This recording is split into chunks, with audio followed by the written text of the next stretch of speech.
Bismillahirrahmanirrahim. Assalamu alaikum students. Hope so all of you are doing very good.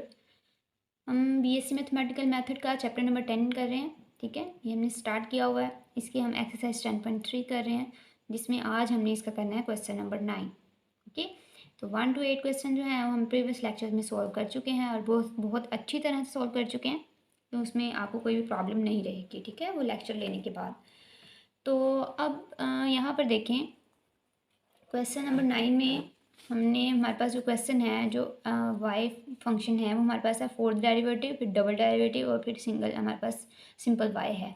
तो इसमें हमने fourth derivative तक find करना है जब हम वाई पी फाइंड करेंगे, ठीक है, पर्टिकुलर सोल्यूशन। तो अब यहाँ पर हमने इसका सबसे पहले कम्प्लीमेंट्री सोल्यूशन फाइंड करना है, तो वो देखते हैं जी। तो स्टूडेंट्स यहाँ पर देखें, हमने क्वेश्चन सबसे पहले एज इट इज़ लिखा, उसके बाद हमने बताया कि हमारे पास जो गिवन इक्वेशन है, गिवन फॉर्म है, वो हमारे पास कुछ इस तरह से है, डी की power 4 plus A D square plus 16 Y, ठीक है। हमने डी फॉर्म में इसको लिख लिया। अब कम्प्लीमेंट्री सोल्यूशन में हमने इसको 0 कर देना है, एफ ऑफ एक्स 0 हो जाएगा हमारे पास। ऑक्सिलरी इक्वेशन इसकी बताएंगे तो हमारे पास एम की फॉर्म में आ जाएगी। अब हमने यहाँ पे इसकी सिंथेटिक डिवीजन यहाँ पे यूज़ करना है, ठीक है, सिंथेटिक डिवीजन मेथड यूज़ करना है, ओके। तो स्टूडेंट्स यहाँ पर हम ना एक और मेथड भी यूज़ कर, देखिए सिंथेटिक डिवीजन तो हम यूज़ कर ही सकते हैं, लेकिन यहाँ पे हमारे पास ये स्क्वायर फॉर्म भी बन सकती है, A plus B whole square form, ठीक है। तो हम ये फार्मूला बना देते हैं, इसको कंप्लीट कर देते हैं, तो मतलब इसकी फैक्टराइजेशन भी हो सकती है यहाँ पर, ओके। 16 है ना, तो 4 4 16 आ जाएगा, उसके बाद 4m square plus 4m square आ जाएगा, इस तरह से आ जाएगा 4m square plus 4m square. तो दोनों को मल्टीप्लाई करें, 4 4 से 16, एम स्क्वायर को एम स्क्वायर से मल्टीप्लाई करें तो m की पावर 4 आ जाएगी, तो 16 एम की पावर 4।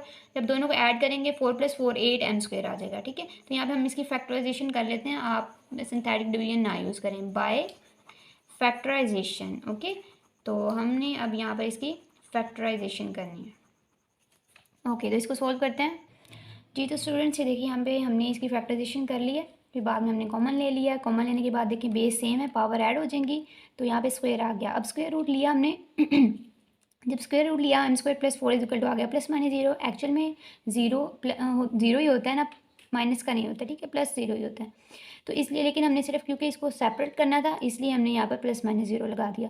अब यहाँ पर देखिए M square plus 4 is equal to 0 and M square plus 4 is equal to 0 आ जाएगा। यहाँ पे -4 आ गया। यहाँ पर जब हमने इसका स्क्वायर रूट लिया दोनों का, ठीक है, इसका भी स्क्वायर रूट हम लेंगे, तो हमारे पास यहाँ पे एम की वैल्यू आ गई प्लस माइनस 2 आयोटा। अब देखिए रूट्स हमारे पास जो हैं वो इमेजिनरी हैं, ओके। तो दोनों के ऊपर हम अलग अलग जो है वो अप्लाई करेंगे, ठीक है। जो हमारा जो कम्प्लीमेंट्री सोल्यूशन होगा वो सेपरेटली होगा, दोनों, इसके ऊपर भी होगा अप्लाई, इसके ऊपर भी होगा, ओके। तो स्टूडेंट्स यहाँ पर देखिए, हमने क्योंकि सेपरेटली इनका फाइंड करना था, तो यहाँ पे भी हमने बता दिया ये रूट से हमारे पास और ये रूट से, इसके लिए हमने बता दिया कि कम्प्लीमेंट्री सोल्यूशन ये होगा, इसके लिए भी कम्प्लीमेंट्री सोल्यूशन हमारे पास ये होगा। यहाँ पर YC1 कह दिया, यहाँ पर YC2 के साथ हमने इसको रिप्रेजेंट कर दिया। अब यहाँ पर देखिए अल्फ़ा 1 है, बीटा 1 है, तो यहाँ पर अल्फ़ा 2 और बीटा 2, यहाँ पे कांस्टेंट C1 C2 पे आपके पास ये एंड हुआ है, तो यहाँ से C3 और C4 आ जाएगा, ठीक है। तो अब यहाँ पर हमने वैल्यूज़ ली, क्योंकि यहाँ पे अल्फ़ा 1 की वैल्यू 0 है और यहाँ पे भी अल्फ़ा 2 की वैल्यू 0 है, यहाँ पे बीटा 1 की वैल्यू 2 है, यहाँ पे बीटा 2 की वैल्यू 2 है, ओके। तो ये हमने वैल्यूज़ पुट कर दी इसके अंदर। तो अब हमारे पास ये आ गया, जब वैल्यूज़ पुट कर दी YC1 और YC2। अब क्योंकि हमने कम्प्लीमेंट्री सोल्यूशन इसका फाइंड करना थी, तो हमने कंपोनेंट में रिजोल्व किया था ना YC को, तो YC हमारे पास हो जाएगा YC1 प्लस YC2। अब दोनों की वैल्यूज़ हमने पुट की तो हमारे पास ये YC आ गया। अब हमने पर्टिकुलर सोल्यूशन बताना है कि इसका पर्टिकुलर सोल्यूशन क्या है। तो देखिए स्टूडेंट्स, अब हमने ये चीज़ देखनी है, क्योंकि हमारे पास जो फंक्शन था वो sin x था ना, सिंपल sin x, तो इसलिए अब हमने यहाँ पर इसको a cos x और b sin x में इसको हमने रिजोल्व कर दिया है। अब यहाँ पर हमने k की वैल्यू फाइंड करनी है कि हम k की वैल्यू क्या पुट करेंगे। तो अब यहाँ पर हम देखें, वो जो हमारे पास आइडेंटिकल रूट्स की बात होती थी ना, वो तब की बात होती थी जब हमारे पास रूट्स जो हैं वो रियल आते थे, ठीक है।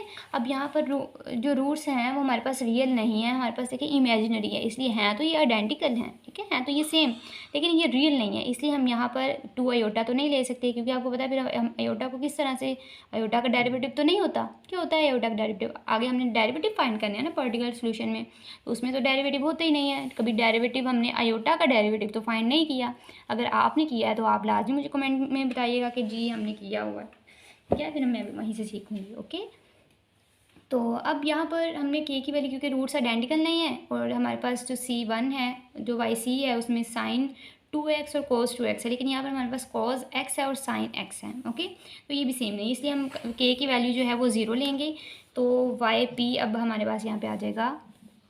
जी, तो स्टूडेंट्स यहाँ पर देखिए, यहाँ पे हमने डेरिवेटिव लिया है। ठीक है, YP इसको वन इक्वेशन नंबर 1 का नाम दे दिया। अब हमने यहाँ पे डेरिवेटिव लिए हैं। सबसे पहले फर्स्ट डेरिवेटिव लिया, ये आ गया, फिर second derivative, third derivative, fourth derivative. ठीक है, ये तो आपके लिए बिल्कुल भी मुश्किल नहीं होगा इसको सॉल्व करना। ठीक है, डेरिवेटिव लेना। अब ये सारी जो वैल्यूज़ हैं इनको हमने पुट करना है इक्वेशन नंबर ए में। ठीक है, स्मॉल ए, जो हमारे पास जो क्वेश्चन है ना, उसी को हमने इक्वेशन ए का नाम दिया हुआ है, तो उसमें हमने पुट कर देना है। यहाँ पे देखिए सारी वैल्यूज़ पुट कर दी, सबको मल्टीप्लाई कर दिया हमने।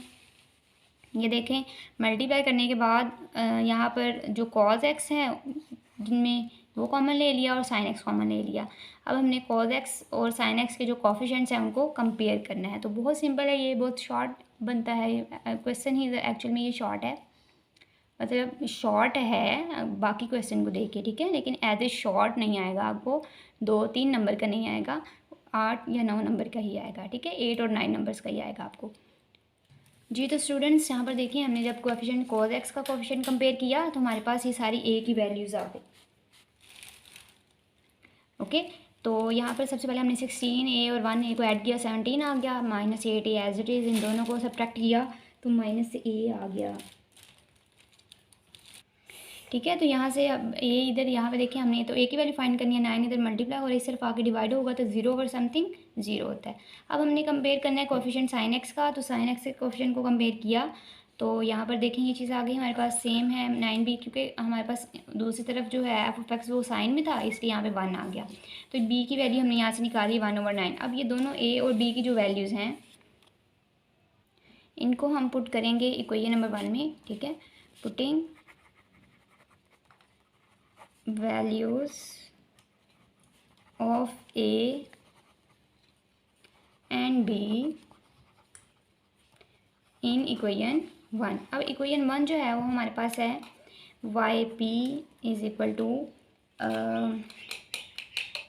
स्टूडेंट्स यहाँ पर देखिए हमारे पास a है, a की वैल्यू, तो यहाँ पर हमारे पास क्योंकि a है तो a की वैल्यू हमारे पास 0 है, तो यहाँ पर आ जाएगा 0 cos x प्लस आगे हमारे पास sin x है।